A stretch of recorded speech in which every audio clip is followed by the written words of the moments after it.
Good morning from Singapore. Big welcome and to all our friends tuning in from China and all around the world. Thank you for joining us for today's session of AI and Innovation in Marketing Technology. My name is Wei Min from SGInnovate. We are a government-owned organization in Singapore who believes in positive impact of deep tech to benefit humanity. A good part of our work also involves building a global community of scientists, commercializing research, building deep tech talents, as well as working with our ecosystem partners in scaling deep tech for improving the lives of many around the world. And that is why we have formed this community where our work in investing in startups, corporate collaborations, and promoting knowledge sharing enable us to scale and build deep tech innovations for the world. Today, we have partnered with Withinlink, a China-based startup incubator and early-stage venture fund focused on marketing technology that supports China media communications industry, to bring to you this webinar on the innovations of AI that came about in MarTech in China as well as across the world. Today, we will look at how marketers and brands across the Asia Pacific, especially China and Singapore, can potentially use AI in assessing the ever-increasing tools and technology available for efficient marketing strategies to be developed in their line of work. With no further ado, do allow me to pass the time to Bessie Lee, founder and CEO of Withinlink, who is also our moderator for the day, for a presentation on MarTech before we start on the discussion with our speakers. Bessie, please. Thank you very much, Wei Ming, and thank you all for taking the time to join us live. Artificial intelligence is one of my favorite topics these days to go around. If I have a chance to be invited to speak, either offline or like this virtual conference. So thank you very much for showing the interest. So before we hear from our three distinctive panelists, I like to use less than 20 minutes to set the scene up for what we're going to talk about today, artificial intelligence. One of the reasons why I like to talk about artificial intelligence is because I'm here, based in Shanghai. I'm witnessing AI as a new national movement now here in China, and some of the achievements and accomplishments, the progress I've been seeing is just amazing. So whenever I have the opportunities, I will go around the world and share what I have seen in China, not just in overall advertising, but just as a country, what AI is taking the country, or where AI is taking the country forward. So let me just sort of walk you through the AI landscape in China first. About 3 years ago, State Council from central government has published this paper, New Generation AI Development Plan. It's not just a plan full of slogans and big words, but it's actually a plan with very clear KPIs that the government would like to be measured, and which is very common in China, where the government set out an overarching strategic direction for the countries. Then once that direction is set, all sectors in the country, whether it's public or private sectors, will mobilize all their resource, whether it's a government resource or funding resource from the investment community, to work with the government to drive that direction forward. So this paper, if you're interested in what's the ambition of China in terms of artificial intelligence, this is actually a very, very good paper to refer to. Now, in my view, to have a successful AI industry in any country, we need 6 very important factors. Those are talent, and those talents take technological capability. Do you have enough data, which is very important fundamentals for artificial intelligence industry? Do you have the funding to help like AI powers startup like we're going to be hearing from today to expedite and to grow? And do you have a friendly environment to embrace the deployment of those AI solutions? And last but not least is the government support. Do you have the right government support to make it a national movement? So in China, if you look at all these 6,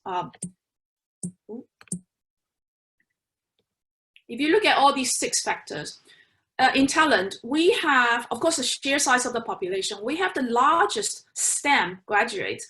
We don't necessarily have the highest number of AIs graduates yet. We're like number 2 behind the US, but we're definitely getting there. So, but if you look at the papers or the works that produced by all these talents, we have the highest number of cited papers in the world. Now, if you want to look at a country's AI talents technological capability, just look at the patent they have developed. So at the moment, more than 50% of the AI-related patent in the world are owned by Chinese companies or Chinese individuals. Data is the new oil. And you need a lot of data for machine learning to process, to learn, and therefore improve the algorithm. China, by end of this year, the number of data or the amount of data that we produce will be about 20% of all the data available in the world. And give us another 10 years, that number is going to hit 30%. So we have a lot of data for the lucky AI industries to process and learn. Funding. More than 60% of the global AI-related fundraising are being raised in China.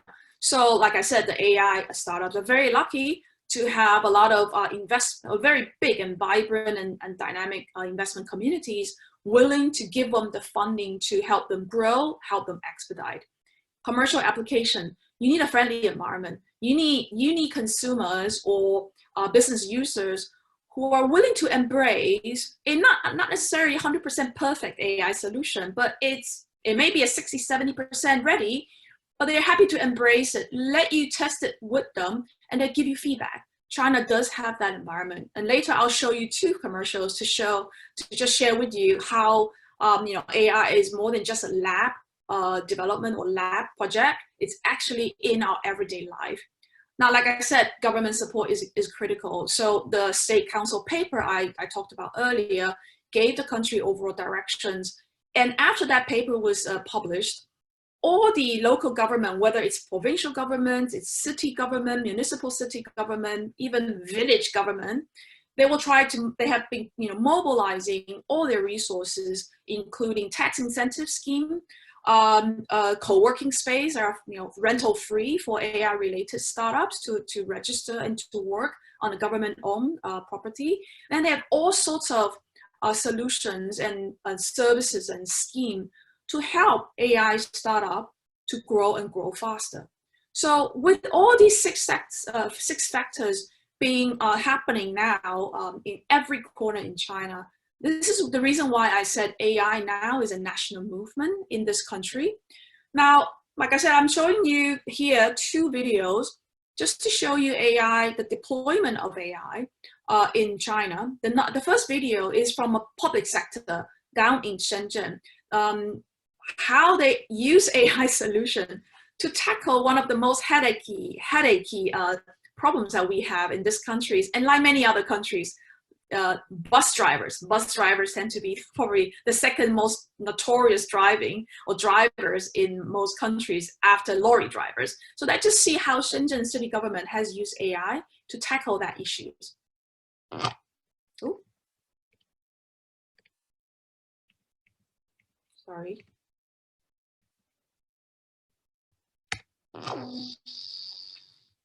Okay. Dozing off. Alright. That's the beep. It's telling me to not fall asleep while driving.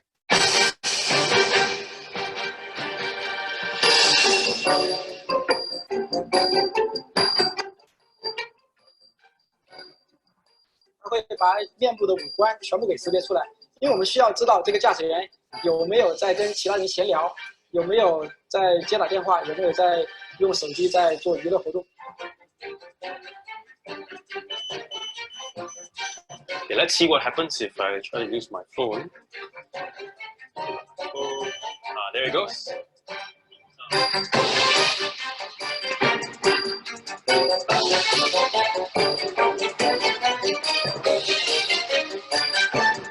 我们发现特别多的交通事故，不完全因为他开得很快，而是来自于他非常疲劳了，他已经没有对路上有保持足够的注意力了。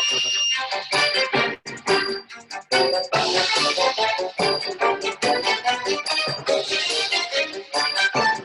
gonna try acting tired even with my sunglasses on. Okay, so oh, 马上就会进行警告。I call it so cute。游走，我们看会发生什么？从最开始的抵触，就认为有一个东西对着他看，会影响到他的那个驾驶心情。但是我们这套系统装在这个车队接近1年的时间，到现在为止没有发生过一起人伤事故。Right, so you got an idea. So that's a case from public sector, and now that is being, widely adopted and rolled out in not just in southern China. I think Shanghai city government is also looking at this direction. So the next video is from a private sector. This is a restaurant, but it's a very famous and popular chain hot pot restaurant. I don't know how many of you have actually had Chinese hot pot. It's one of the food that you actually as a consumer cook at your table. So the restaurants just bring you the ingredients that you order and you cook yourself. So let's just see how this chain restaurant has, in one of their Beijing restaurants, used robotic waiters to wait on customers.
Okay, so I think this robot waiters will come in very handy in the COVID-19 concerning time like this. But like I said earlier, I'm sure that there's a lot of things that you can criticize about having robot waiters. But this is it. This is China. I mean, the consumers don't mind if your solution is only 60%, 70% ready. They will give you that allowance for you to test, and they will give you feedback. But once you have the feedback, you can constantly improve your solutions. So this is what I meant by a very friendly environment for AI solutions, to just test it and then get feedback from the consumer. So so that's the overall sort of landscape in the country. AI is also changing the way that we do marketing in China.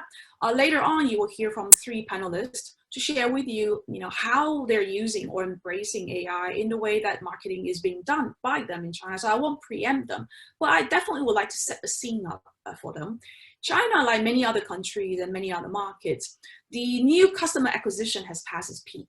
So right now, the new focus is to look at the current customers that you have. How do you optimize the lifetime value out of these current customers? That needs a lot of data, a lot of computing, and a superb algorithm. Now, if you have been tracking Mary Meeker's annual report, in last year's annual report, she has been saying that for 3 years now, that the new users acquisition cost has increased over the years. Now, if we look at just China's number, Alibaba is the largest e-commerce platform in China. If we compare how the new customer acquisition cost has gone in the last 6 years, it has gone more than 8 times. So that cost is 8 times more expensive for any merchants or for any store owners to try to acquire new customers. It's not just Alibaba. If you look at their competitors, even the new challenger Pinduoduo, their acquisition rate has gone up significantly as well. The same with JD and VIP. But if you look at current customer, so this slide compare 5-year users versus 1-year users. If you mine that user's data right, and if you do everything right, with these loyal customers of yours, you can have a lot of return purchases. So just looking at the number of orders and the average GMV, which is like the transactions they've done. So they're much higher than just a 1-year customer. So this is, a great news for, for a lot of us who have, a sizable and a scalable current customer. So if you go back to Mary Meeker's annual report last year, there's one slide here. She said, effective plus efficient marketing equals to one's own product plus happy customers and recommendations. If you look at the keywords, how do you become effective? You need a lot of data for you to know, first of all, how do you do effective marketing, and have you been effective at all? Efficient marketing, that's calling out for either full automation or semi-automation of your own product. Happy customers, how do you know your customers are happy or not happy? You need a lot of data. You need to learn from the customer's engagement data and behavior data with you, and you need to compute those data and improve your algorithm. And the same with recommendations. You need to recommend the right stuff and the right products for your customers in order to yield that conversion rate. So these keywords all calling out for data, computing, and algorithm, and automation. There's so many channels that advertisers today have to advertise their sort of consumer communication. I can't imagine how you're going to continue doing all these, multi-channel, omni-channels marketing management just by, manual. So customer-centric is a term that you've been hearing or even talked about for many, many years. But do we really know our customers? And with given how the technology has evolved, how platform has evolved, consumers have evolved, you will probably find that conventional wisdom may no longer be wise. Now, in China, if one of the most popular and most loved and famous idol is a virtual idol, which is she's called Luo Tianyi. If an idol is also a tech product, I don't know how you're going to go on doing your marketing with the sort of a 20-year-old or 20 years backdated marketing, manual ways of doing marketing. So let me just show you a video of how loved Luo Tianyi is in China.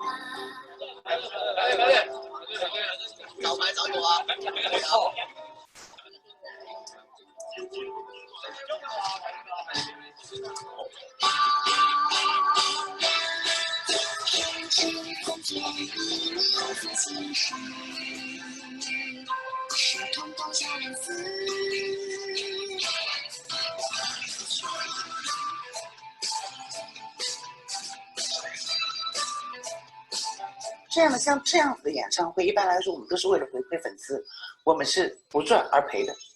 对，那么我们说天天赚钱在哪里？就是好像您说的是，我们有一些商业模式，比如代言一些，比如说游戏呀，或者说一些其他的，就是商业上面的一些收入。对，每年都在实现一个自我突破，希望把洛天依做得越来越好。其他5个我们从现在开始也会慢慢的，就是让他们也像洛天依一样，向洛天依学习。Right, so that's what's been happening, in China, around us, whether it's public sector or private sectors. That's why it's so exciting to share with the world what's happening here. So now I would like to stop sharing my slides and welcome my 3 panelists, who you're going to hear from how they embrace artificial intelligence in their everyday sort of way of doing marketing. So the 2 panelists, we have a client who is, believe in artificial intelligence and embrace it very, very early on. We're going to hear from 2 startup founders to talk about why their solution is important these days, especially COVID-19, and what do they see the opportunities and also challenges. So let me welcome my three panelists, and I would like to invite them to very briefly introduce themselves to you. Maybe we'll start with the lady, Danielle. Hi, everybody. My name is Danielle Jin. I'm head of marketing for Visa in Greater China region, and very happy to be here. My past experience range from PepsiCo, Unilever, McKinsey and Company. So, and was half of my time spent in the United States and a return to China about 10 years ago. Glad to be part of the panel. Excellent. Okay, Will? Thanks, Bessie. Hi, everyone. My name is Will. I'm one of the founders of Pencil. We're a creative AI company with a presence here in Singapore and also in the US. Personally, my background, I was born in the Caribbean on an island called Barbados. I studied systems engineering at Cambridge in the UK. And then I went straight into the advertising industry and creative services. So I hope that I have an interesting view on engineering and technology and advertising to share with you today. Excellent. Winder from China. Hi, my name is Winder Chen, and I'm founder and CEO of Quasi Technology. So unlike Will, I'm actually not an engineer, but I'm like on the liberal side. I've actually graduated studying language and business.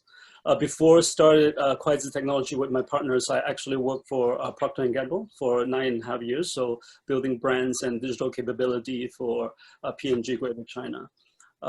So what we do, the premise of Quasi is we find that same as what Bessie said, you know, the world is becoming more automatic, and we want to help brands and marketers to kind of manage and optimize their creative with automation and AI. So really looking forward to the discussion today.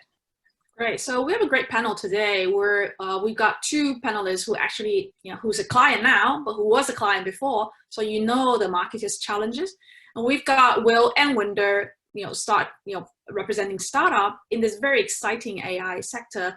We're going to share with us how you, as a participant in this webinar, can actually, first of all, see AI is no longer just in the lab. Okay, it's actually being deployed every day in actual marketing campaign that's have helped marketers. So I'm very excited to hear from all three of them. So let's start.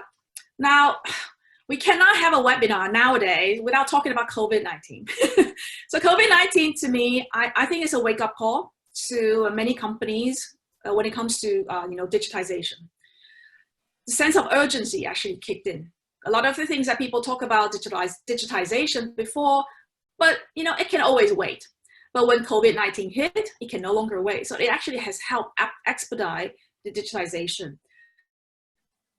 So my first question is to Will and Winder. Tell us why your technology is particularly important in the new normal introduced by this global pandemic, and how has COVID-19 accelerated the adoption of your marketing technology solution?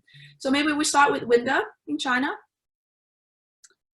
Yeah, I think that's obviously we cannot avoid talking about COVID, and I think we feel it really strongly. I think starting from March, and specifically when China is actually reopening, and I think you use the word acceleration. I think that's actually kind of an understatement. I feel like digitalization becomes a necessity, right? I think before COVID, it's more like an innovation project within companies. Now, I think they treat it like when the pandemic hits, and then a lot of business, especially the traditional offline physical business, they feel that now they know that tech and digitalization actually is the immune system of their business. So they want to build that immune system. Probably want to prevent what happens next time, right? Mm-hmm. And I think people are predicting that there will be pandemics every kind of cycle, maybe a decade or something. Mm-hmm. So I think I take a few examples here, and I want to take those examples with not the really innovative ones who are actually already have a big business online, but more like the traditional ones. I think the one industry would be retail. Retails in China, retail companies are transforming into digital companies really, really strongly, because if they don't do it, they die, right? So I think during the pandemic, I think we find that, first of all, one thing they do is they want to transform their store business to virtual business, right? So they wanted to make sure that when they open the store or close the store, they can sell their products to or serve their customers. So now we're seeing, you know, trends like retail chains actually converting their store staff, like store managers, into, you know, WeChat group owners or TikTok kind of video publishers, and then trying to build kind of this virtual and personalized store using, for example, like WeChat or micro apps. And of course, like they want to drive the continuous sales 24/7, whether the store is open or not, right? And I think one of the things we met with Watson's China CEO, I think 2 weeks ago. And I think they're talking about how to leverage AI and data to transform their business. And I think with the power, and Watson's has always been, I think, one of the best cases in terms of driving customer value, right? Lifetime value, because they have actually over 60 million high value shoppers in their data bank. And I think one of their vision is they want to transform themselves into, you know, the biggest shopper-centric social network. That's what their goal is, right? So I think with this is becoming, you know, and we're seeing a lot of, you know, retail business that actually, you know, take a big hit and I mean, declare bankruptcy or something because they couldn't catch it, right? And I think the second thing is obviously efficiency and saving is key. I think, you know, brands are cutting budgets, right? So, and they know that with, for example, like in our area of technology is, you know, first of all, we wanted to deliver efficiency. Like if we manually crafting every single version of creative, that's just going to cost a lot of, you know, money, and it's just not going to serve consumers every day. So just this week, we kind of actually signed up with, you know, one of the biggest car groups of China, and they're adopting Quaizi as part of their core technology platform. They want to use AI to enable their content hub, including, you know, AI to kind of write articles for their new, you know, car models, and AI kind of, you know, using us to kind of generate image and also, you know, video variations to do personalized, you know, marketing content.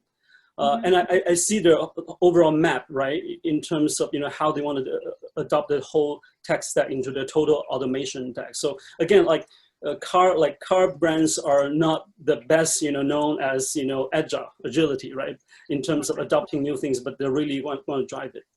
Right. You know, and I think then the last but not the least is really the pandemic actually drive content explosion all over the world. We're seeing people consuming, you know, content online, you know, long form, or I think pandemic also like drove like platform like TikTok into a kind of higher, really exploration of content generation. I think a few years ago, we kind of show a slide internally to the customer saying they need to start looking at high volume and short form videos. Now I think it becomes mainstream. So brands are actually shifting into this kind of trend of producing literally hundreds of video contents every week to serve their customers, to sell their services or products. So I think those are the big things that I think brands are actually, you know, adopting it as immune system, not just acceleration. Yeah. Excellent. Well, Will, give us a perspective from Singapore and globally in North America, because I know Singapore is also severely hit by COVID-19. So tell us what you've seen. Yeah, COVID-19. I think we're all of us are watching very closely to see what is changing, and which of those changes are going to be temporary and which of those changes are going to be permanent. I mean, speaking just from my perspective, I think, you know, the way I'm reading the landscape currently is that it feels like COVID-19 is speeding up some of the macro trends that were already happening before. So, you know, from a channel perspective, trends towards e-commerce have been accelerated. You know, we're speaking to many large brands that, you know, 6 to 12 months ago, we were talking about brand and impressions and reach. And now we're talking about return on ad spend, you know, and lifetime value, as they are seeing a lot of sales coming through their online channels that were small before. So, you know, from a channel perspective, things are changing.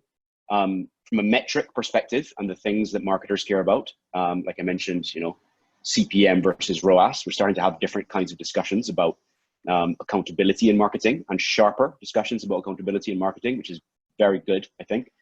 And then also from a process perspective, I think everyone wants to talk about automation. I think marketers need to be able to do more with less. And I think people in a lot of industries will agree that that is something that everyone has always wanted to do, but now it's becoming a necessity.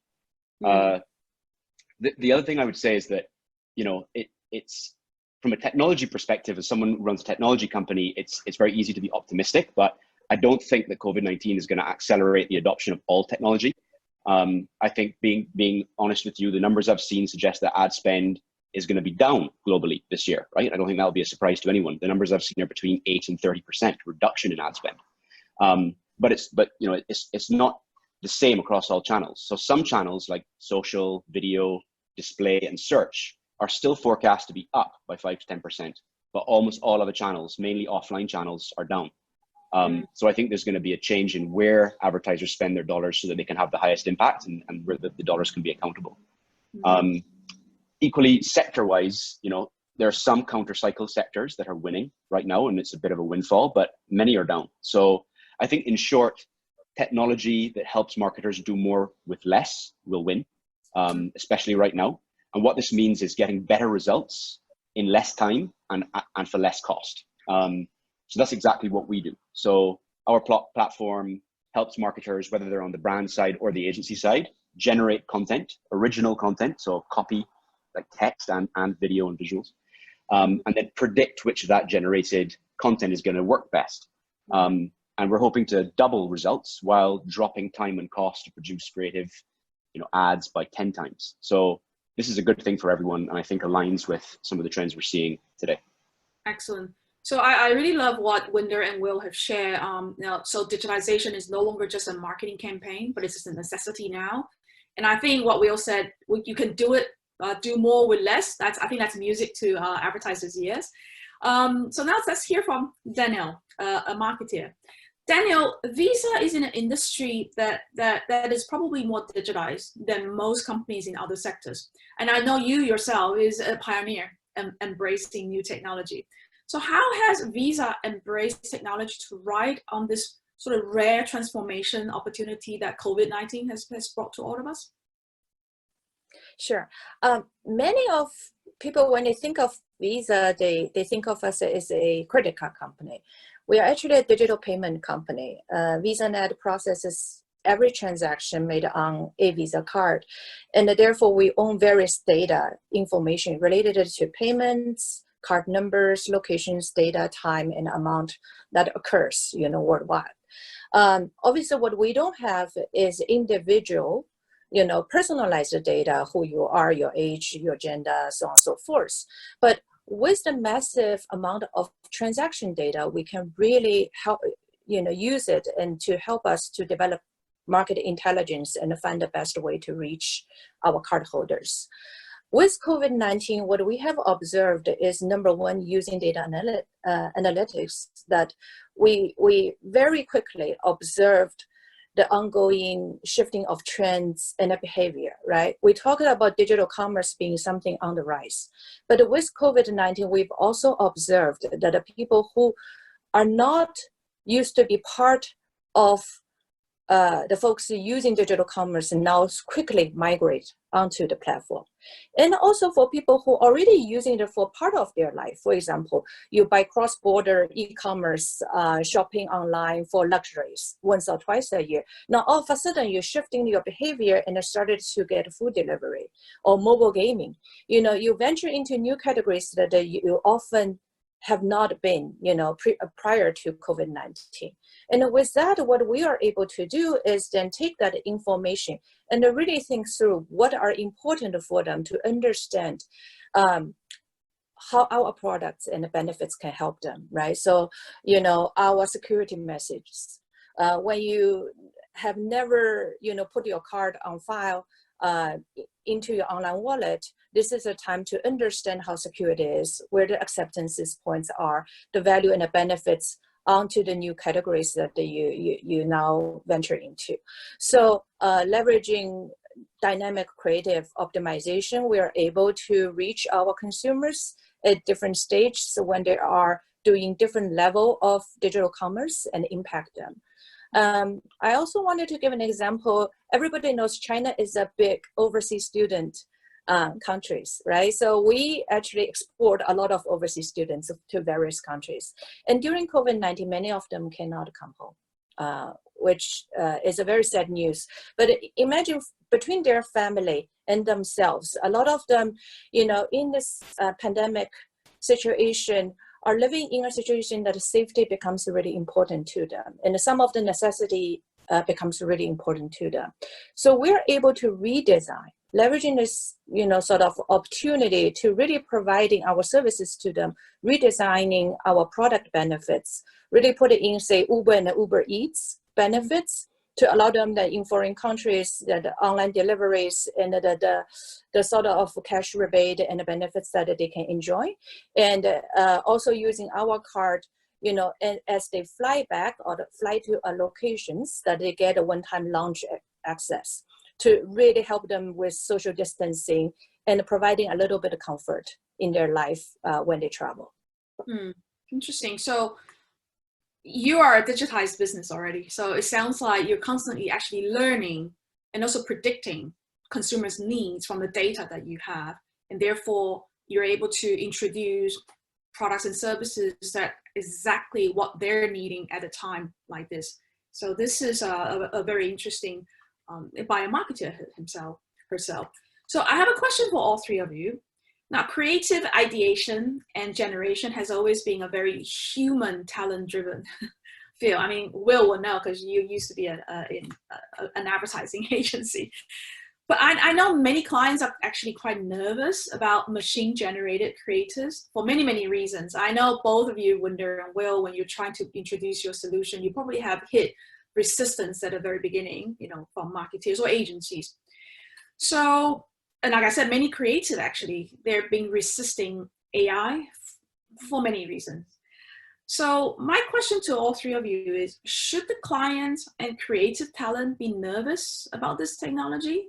Why and why not? Maybe we start with Danielle, you're a marketer. So how do you conquer this worry and concern? We really believe technology will complement and augment human creative capabilities. So these things should work hand in hand. They are not contradictory to each other. So look, our business, we do a lot of cross-border travel business before COVID-19, right? So I remember that if you think about our audience, there are different life stage people, you know, some traveling to Japan, you know, for family reasons, others that are going to US for studies, and some going to UK for shopping. And everybody's reason for travel and what they are looking for as benefits and services are very different. Their motivation is very different. Historically, we would just use a, you know, BBDO or one of the 4A agencies to help us to create, you know, a set of creatives that, you know, force feed into different demographics for different reasons, but, you know, same creatives. Now, you know, we started to then work with Quiet and started and really as our media agency, Publicis, and together with our creative agency, BBDO, all embrace technology at the same time. What it allows us is instead of having 1 or 2 or 3 or 4 creatives, we can actually have 40 base creatives and really changed out the imagery, the copies, and create it into 300 plus different, you know, optimize the creative and dynamically observe how they touch different consumers and link into what kind of results, and helps us to augment and optimize. And we see that our performance really, you know, went through the roof with that innovation. So you actually, the creative agency and the media, you're great because you're in the center and you're pushing your traditional sort of agency partner to embrace technology, and therefore you can come up with, you can amplify, I guess, that creative power of your campaign to get more people to see your creative, and you can monitor that for the first time. That you can actually track the performance of the actual creative, the art, absolutely, of the marketing. Right. So, Winder, tell us, because I know that you have been hitting a lot of resistance at the very early days. So I think that's why we love a client like Danielle, because with this type of force in terms of top-down decisioning, in terms of adopting is really important for. I'm sure that Will would feel the same. I think to that statement of should they be nervous or not, I think it's quite the opposite. We do think that adopting machine-enabled creative technology can actually release the human creativity. I think, to be simplified, this is a new phase of AI tools, right? And to remind everybody, Photoshop is just 30 years old. Okay, so 30 years ago, before that, every creative is hand-drawn. And it's not even digital printed, right? So resisting this it seems like resisting Photoshop now. You cannot imagine there's no help in terms of software helping you in terms of a creative operation like this. So and again, back to AI and data is just utility. So I think on the creative side, on the creative world, they just need to feel it as this is new. Oh, do we lose our Winder because of the Wi-Fi quality? Winder. Well, maybe we quickly move to Will for now, and when Winder is back online, we can hear more from Winder. Will, do you want to share with us? Yeah, sure. I think when we speak to people, the kind of emotions that we observe are excitement, curiosity, and nervousness. And I think when we speak to brands or advertisers, it's in that order. And when we speak to agencies, it's in the other order, right? They're a little bit more nervous, but they're still definitely curious and excited as well. So I think fundamentally, when it comes down to winning hearts and minds, there are a few things that everyone in the industry will agree on, and those are the kinds of things that we're trying to build technology to address. One is that coming up with new ideas has always been hard. It's always been hit or miss, right? It's a blockbuster industry, right? You come up with 10 ideas, one is great and nine fail, So ideas are also subject to human bias. People tend to come up with similar ideas to ones they've come up with in the past, and it's very hard to break out of your box. So if machines can be harnessed to come up with new ideas because they're naive, because they don't know what's good and bad, that is very powerful and I think very exciting. The idea that a machine could come up with something that maybe you couldn't, I think is fascinating. And I think it will go a long way to making sure that more ads, that more advertisers create are better. Another universal truth is just that producing lots of ads is painstaking. A lot of, Winder was just saying that, a lot of creative people spend a lot of time in Photoshop and After Effects, making very fine-grained changes and creating things from scratch. And I think it's obvious to us that, in the future, that's just not how it will be done. I think every digital ad, will be machine generated at some point, because they're just so much more effective and they're so much faster and cheaper to make that way. There's no way that the industry won't adopt this in the long run.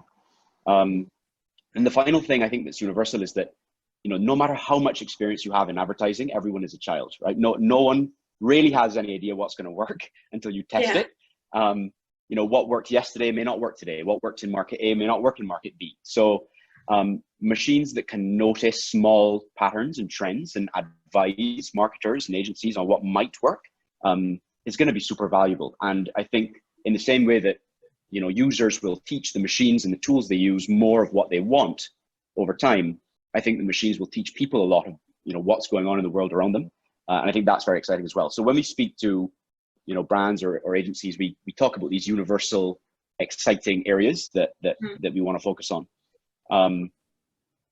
So that, I could talk for ages about this because I think it's fascinating. And, this is really where the rubber hits the road in terms of adoption of this technology. But we tend to focus on the big, exciting trends that everyone can agree with. Great. So welcome back, Winder. So my 18 years in China, what fascinates me and my biggest learning is this trial and error approach. So I think what AI, your machine-generated content allows you to do is to try and error as many versions of creative as possible. And you will fail, but you fail quick and you learn quick, and therefore you can put out, a much better version within maybe, 30 seconds. So, and allows you to become predictive. So I think that's the beauty of this, technology. So don't be nervous. If you don't try, you don't know what you don't know. So that's my biggest learning. So we're going to move on to the next question. In my presentation earlier on, I talked about customers' lifetime value. So this term has been around for many years, like I said. When new customer acquisition slowed down for most industries, companies started analyzing their current customer and the relationship they have with that customer.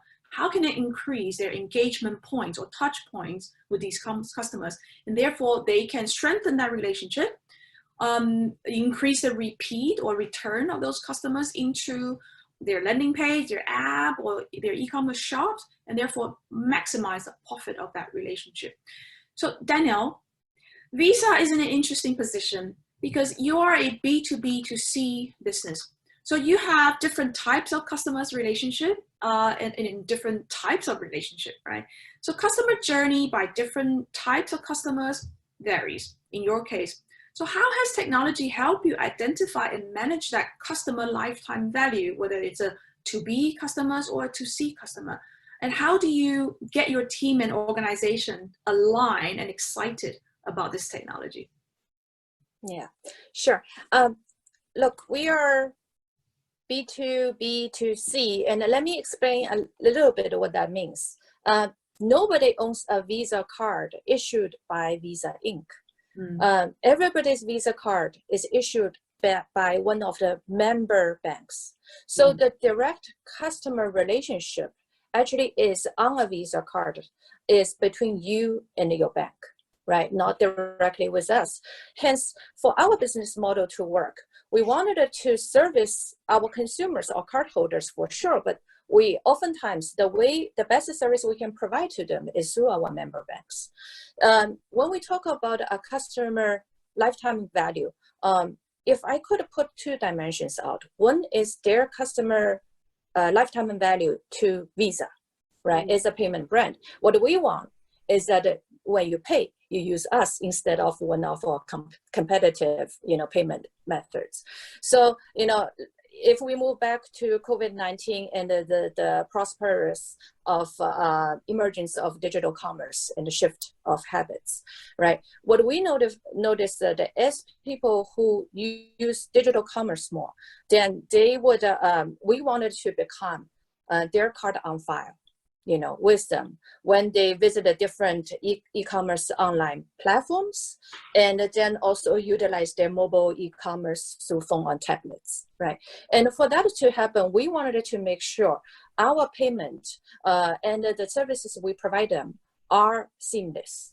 So what we then needed to do is to make sure we build a relationship with the online platforms. For example, in China, we worked with 什么值得买, which is an e-com sort of shopping portal engine that direct people to look at various e-commerce deals, talking about what benefits you can get, and to making sure that we can be the card on file when people, choose what their e-commerce website they will visit. Food delivery is an important part of it. So, and working with Meituan Dianping and really leveraging our VVOP to drive that portion of the work is also important to us. Now, people who use digital commerce more tend to later on also use you more often when they're doing face-to-face transactions. The stickiness of that consumer journey is by becoming a preferred method of payment, so that card becomes top of wallet for them, whether it is a digital wallet or your actual wallet. Now, if I shift the gear and looking at the banks, every bank is different. Not everybody, some of them, credit card business is their profit center. Others, it's a way to also introduce other services, right? And we talked about a consumer who is more sticky with their card, provides huge data set to the banks to analyze. What it also helps is for our issuers or for the banks to introduce different type of, additional product and services to them, increase their revolve rate to the right target, have lower attrition rate because you manage their lifetime value better and provide the right services at different life stages, and help them to build balances and build up their finances. So those are all great examples that how you leverage technology and really enhance the loyalty and the lifetime value with your customers. Excellent. So for those of you who are in the 2B sector or 2B2C sector, I hope that you can hear the sharing from Danielle, that you can actually also tap into that lifetime value of your 2C or 2B customers and max out. Welcome back, Winder. My question for Winder and Will.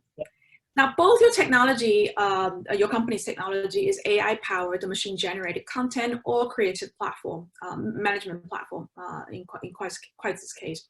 So how relevant is it to a brand's ambition, in increasing their customers' lifetime value when they use your technology? So, and will the machine-generated content and creative compromise the brand's assets and branding while adopting it? We start with Winder because we lost you for a little while. Yeah, thanks. So I think this is a great question, right? When I got this question, I think about the cases that brands is using us, and I think it's come down to why we're doing personalization, right? I think personalization is a big word in marketing now, and I think personalization is linking to customer life cycle, like value. Because I think in the past, and I'm traditionally trained marketer, right?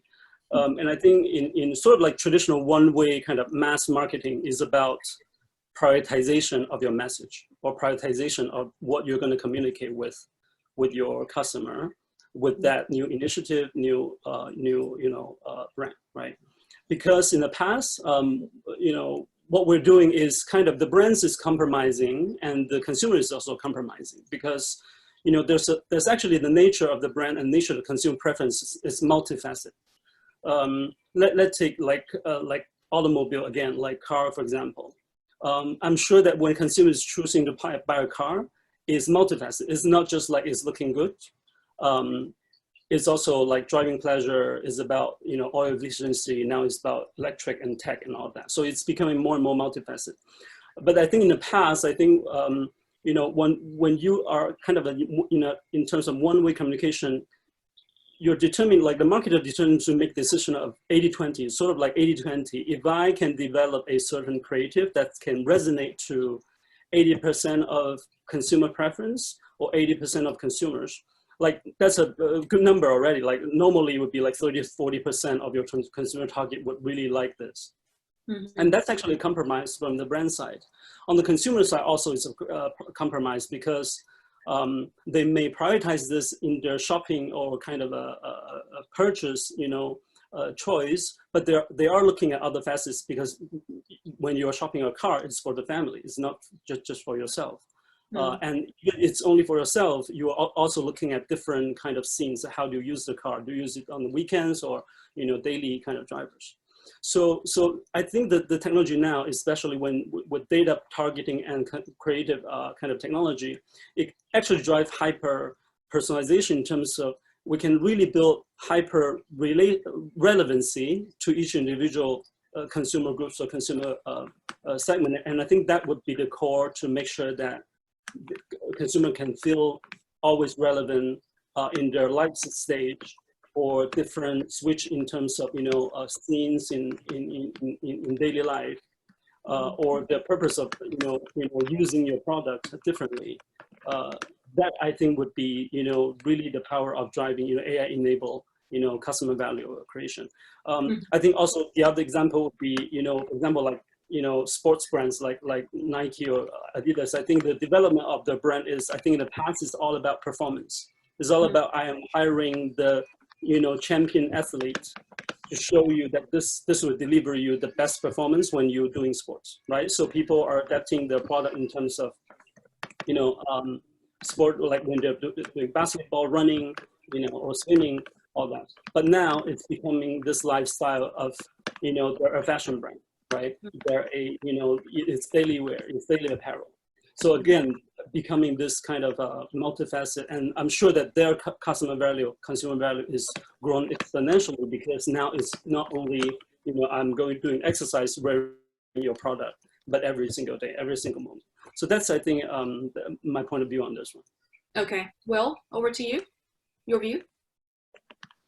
Yeah, thanks, Bessie. I think, so there's two questions there. One is around lifetime value and one is around brand. I think I want to go a little bit micro and practical on LTV and a little bit more macro on brand. So I think with LTV, I think what we're going to see is lifetime value just becoming another metric that you can measure and optimize for in digital marketing. I think marketers, can optimize what they can measure. And, in the past it was click-through rates or like likes on social posts and that kind of stuff. I think as brands become more sophisticated and the tech platforms, become more sophisticated, what you'll be able to do if you choose to increase lifetime value as a marketer, as a marketing goal, is that you will take a segment of your customers that have a high lifetime value already and their email addresses or some other ID. You will map that to, a Facebook, for example, using a custom audience. Facebook will understand the attributes of those people based on the things they like and the things they say and interact with on Facebook. And it will find other people that look like the highest lifetime value customers you have, and it will allow you to show them ads. And that's very powerful, but it's only half of the equation. You don't know what those attributes are, right? Only Facebook does. So the tools that you have available to you are creative. You'll have to go fishing, right? With which, presuming I'm speaking to only people who have the potential to be high LTV customers for me, what should I say to them to get them to, to buy my product or service for that first time? And that's fundamentally a creative testing exercise. And as you test different approaches and you learn whether it's about, convenience or some aspect of the brand purpose or whatever that gets them onto that journey, the creative will kind of pick up what's working, and it will start kind of creating more like what's working. At least that's how our system works. So I think that there are very practical approaches to increasing lifetime value using digital marketing as the kind of lifetime value data becomes more commonplace. And it will just be a matter of telling Facebook and a tool like Pencil that you want to optimize for LTV, go, and it will do it. So that's very practical and micro. On brand, again, this is a long-standing debate, right? Above the line, below the line. Advertising has always been about above the line kind of brand, one-to-many, and below the line targeted. And I think in the future, it's going to continue that way. I think it's just going to be more extreme. So on the above the line side, instead of billboards and TV ads, I think that businesses are going to become more purpose driven. And I think that building a brand is going to mean putting your money where your mouth is. Doing things like what Nike did with Colin Kaepernick, right? Making bets on their true purpose and really staking something, putting skin in the game. What Patagonia did with refusing to sell vests to Wall Street traders, right? It's like I think that building a brand will mean in the future not just saying things but doing things. And I think that's what ATL advertising will become about. On the BTL side, which is basically digital advertising, and will come to include things like TV, because TV is going to become as targeted as Google ads are today. Billboards are going to become as targeted as Google and Facebook ads are today. All of those ads are going to be machine made. They're going to be generated specific to a target audience, approved, obviously, and controlled by a creative team or a brand marketer. But they're going to be machine made, and they're going to be highly personalized. They're going to be refreshed constantly. There's going to be very high volume. Just a more extreme version of the digital marketing we do today. So that's how I see kind of LTV and brand. And obviously there's overlap, but I think it's helpful to think about the two things separately. Right. Okay. Great point. I think given how technology has evolved and will evolve continuously, I think finally one-to-one marketing will become possible. And when that one-to-one marketing, that particular customer's lifetime value, what life stage that customer is at, is something that you as a marketer or you as a service provider, you will need to know, hopefully precisely and accurately, and therefore you can send very relevant communication material to these customers. So embrace it now before it's too late, would be my advice after listening to all three of you. Now we talk about artificial intelligence and also from what you have shared with us in the last close to 40 minutes now. Data security is always going to be a hot topic to talk about. Actually, I saw that we have one question now that came in that is about data security. So given the time, we're in 40 minutes into the discussions already. So I'm gonna just throw the question to all three of you instead of going to specifically one by one. So from what you have shared with us in the last 40 minutes, there's a lot of data collections in what you do today. Danielle, in your case, and also Will and Winder, you helping brands, embracing this technology. There's a lot of data being collected. Is there a concern about data security? I think especially after what happened between Facebook and Cambridge Analytica, I think a lot of the users are worried about how their data is being picked up without them knowing it and how that data is being used. So what is the concern that you in your organization have around data security, and how does your organization tackle that? Maybe we can start with Will, in your case, in Singapore and North America. Yeah, sure. I mean, I think, all data should be treated with respect because data is so valuable because things can be done with it in the future that aren't obvious today and aren't possible today, but may be possible at some point in the future. And we see this time and time again, right? Data is used in black hat or negative ways that people thought were not possible. So I think all data should be treated with respect. That's the first thing. That said, some data is more, not dangerous, but has the potential for misuse and risk more than others. And obviously PII, or personally identifiable data, is the most risky to hold as a business because it links to individuals. Those businesses which hold PII, which are Facebook to some extent, brands with their CRM databases and that kind of thing to some extent, have a real duty of care around that. As a technology company, we have opted not to collect PII at all. So it's very powerful data. You can target with it. You can do a lot of interesting things with it, but it's also very dangerous. And it's also only half of the equation, right? So if you think about advertising, who you target, which is informed by PII, is valuable. And that's why Facebook and Google are massive companies. But the creative is the other side of the equation. So like, what creative do you show to a person, to get them to buy something? And we focus on that data. And I think this is a really underexploited data set. And there are three different types of data within that kind of realm that we care about. One is like creative decision data. Like, what's a good ad creatively? Like, what's cool? What's lame? That data is interesting. And tools like Photoshop, which creatives have used for the last 30 years, that Winder mentioned, these tools have not learned anything from the creatives that have used them over the last 30 years, right? It's a dumb tool. Photoshop has not learned anything from millions of creatives who have made millions of things. It's all lost, right? So in building Pencil, we wanted to make sure that we learn from the people who are using the software, what is good, what is bad. So that's an interesting data set that I think is underexploited. Obviously, organizational data is also interesting. So I think if you are a brand that has many agencies, knowing that this agency tends to produce ads that work really well, and this agency tends to produce ads that don't work that well, that's valuable information because it helps you, value those relationships and helps, everyone improve. If you know that market A, the creative that works in market A also tends to work in market B, maybe there's production efficiencies where those two markets can club funds to produce original content together that works for both of them. So the things on organizational data, I think, is also very valuable. And both of those data sets are very low risk, right? It's almost only a positive impact that can be had by using them because they just improve the workflows that are already there for marketers. So that is the world that we're focused on and not the PII world. Largely as a startup, we want to avoid risk and we want to work on problems that we think are promising and good for the world. So those are some of the decisions we've made. Okay. Winder, in China's case, we know that the data security regulation is tightening. So any concern? Yeah, absolutely, 100% agree with Will, and that's also what we've done in terms of and I think in terms of data, I think it's a little bit misinterpreted, right? The scale of data is not just PII. I think that has been sort of almost like linked with PII directly. I think we need to do more, education to the industry and marketers and to think that data is everything, right? Time is data. So think about that. And I'm sure that Will to say, if you're in the food business, showing different images at noon, morning, or night would be valuable for a business. And that's time. Time is data, right?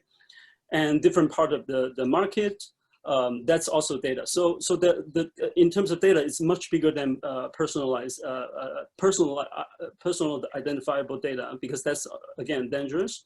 So I think our kind of principle is, we think that, and we don't need to collect that depth of PII data to kind of drive high performance on, serving them the right content.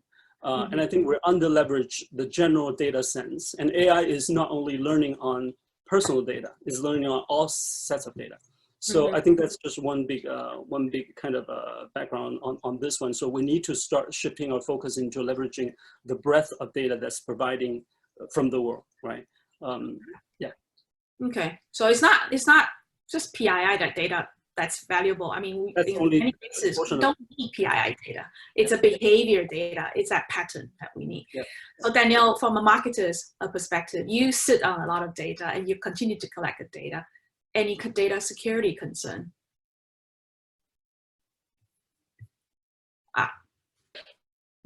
Now it's Daniel's turn. We have a Wi-Fi freeze. So maybe while we wait for Daniel to come online, maybe I can go to one of the questions I think was quite interesting from Julia Bradley. How do you build creativity into your algorithm, since strong AI is generated by pattern, detected by repetitive elements in data? How is the uniqueness that creativity brings to content generated?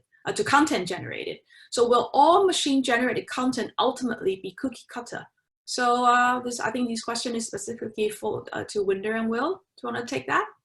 So let me take that first, and Will, maybe you can add on. So Julia, that's a great question, and we get asked all the time.